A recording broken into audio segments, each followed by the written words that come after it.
So, this is a special bonus episode to encourage listeners of this podcast who are currently based in Nigeria to participate in the upcoming presidential elections holding on the 25th of February 2023.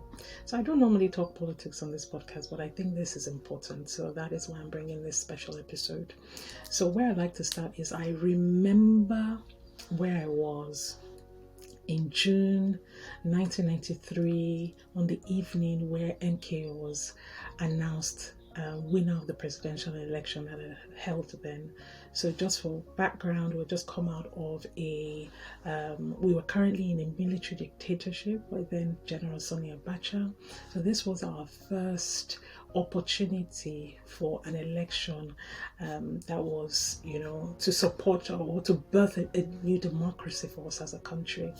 And I remember just the excitement in the air, literally it was palpable, and how people celebrated and jumped up and down. It didn't matter who you were, Muslims, Christians, everyone in between. We were all celebrating because at that moment we're all one. Of course, I was very young at the time. I was about 11 years old.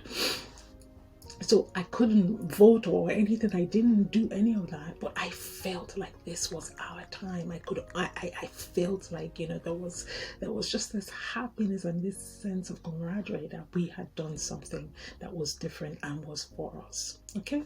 So fast forward, we've had other elections come and gone, and we've seen how things have just slowly disintegrated is the word I would use. Just starting to just breakdown of systems, breakdown of security, breakdown, increase in corruption, and all this stuff that has kind of almost brought Nigeria to a standstill now. So where am I going with all of this?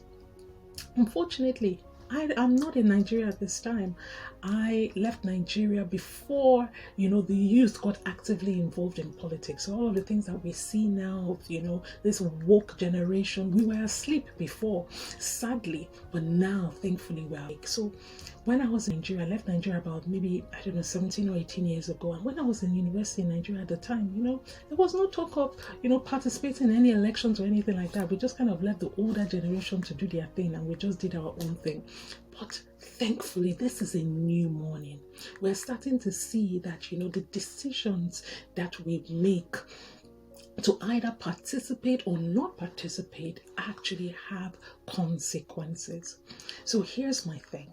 My thing today for you is to encourage you. If you're currently based in Nigeria, a listener of this podcast, and you are based in Nigeria and you have the opportunity that, we in the diaspora don't currently have to be part of this election, I want to encourage you to do what is right. Use what is available in your power to make a change. We have seen the country just be eroded by so much negativity. I mean, getting to the point now where you're using Naira to buy Naira. Gosh, how did we get here? Right? So my appeal to you is to be a champion, to be an advocate. Not only do you vote, but you also become that change maker that encourages other people to vote. Get your family members, your extended family members, your friends, everyone to turn up and do what is right. I dream of a Nigeria that is beautiful, a Nigeria that is flourishing, that I can bring my children one day to enjoy and explain to them, this is what it was. Unfortunately, even in my time, when I hear my parents talk about Nigeria and the things that they say about it, I didn't even see Nigeria when it was good. I mean, there was a Nigeria where people used to travel from, live, the West to go to Nigeria to have children because they just felt it was such a good country, right?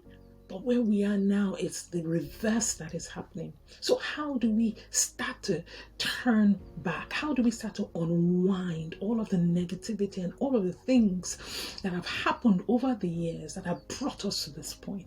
It starts here. It starts at this opportunity that has been given to us for us to make a difference. So there's 3 things I'm going to be asking of you. Yeah.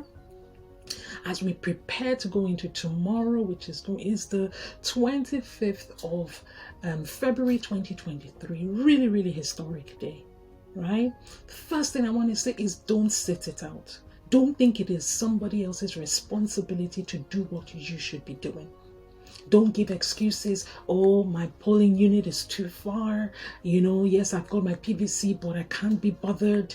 Or excuses like the cabal. They already know what they're doing, and they just, they will rig it. All of that stuff. Yes, all of that might happen on the back end, but you want to confidently be able to say that I did what I could. And what you can do is participate, get up and show up and do what is needful. Okay, the second thing I want to say is go with your convictions. Don't be swayed.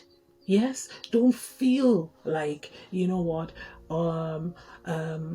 somebody else, they said that, think about it. Use your own mind. Think the situation through. Look at track record. Look at people who have been given the opportunities and have used those opportunities well. Look at people who will be accountable to the citizens of Nigeria. This is an office of the highest servant in Nigeria. That's the place of the presidential office. That is how it should be. Somebody who is accountable, somebody who comes and can defend why they have been put into office. Not someone who feels like, it is my right, I deserve it, this is my turn, all of that stuff. That is not what we are talking about. We are talking about somebody who can lead Nigeria into a progressive future. Okay? So I want you to really, really think through. Look at track record. Look at matrices around corruption or anti-corruption, as it were. Look at matrices around transparency. Look at matrices around good governance.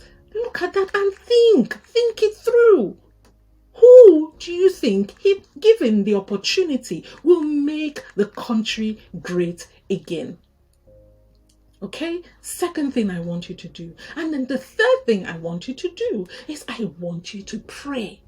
We are at a really, really critical time in Nigeria, and there's so much has been said around, how, if this party doesn't win and that party doesn't win, then things go left or things go right. So much has been said. Ultimately, we put our trust in God. But we don't say we put our trust in God and do nothing. No, we do what we can. We put our trust in God whilst effecting the change on earth here. Right? So it's not enough to pray. I'm speaking to you who is listening to me, who feels, I just need to pray. God will take care of it. No, that's not good enough. God needs men. God needs you. Right now, God needs you. So I am putting this appeal out to say, don't sit it out. Follow your convictions. Use your mind to think through the situation. And then number 3, crucially, pray. Pray that God will keep Nigeria. That this will not turn the country upside down. That this will, help galvanize us as a people. Pray. But use your vote. Exercise your civic duty. Us in diaspora, we don't have that opportunity, but you do. So make good use of it. So thank you so much. I want to hear from you. If you've listened to this and it's resonated, send me an email, tomra@tomra.com. If you feel somebody needs to hear this, send this to them. It's short and sweet, no long story, but just to join in the voices that are saying the truth, which is you have the power. You can do something. Don't sit this out. Be part of the movement to make Nigeria great again. and pick somebody that has a track record, somebody that that can listen to us, somebody that is impacted if things are not going well. Make sure that that is who has your vote. Thank you so much for listening to this bonus episode. God bless Nigeria.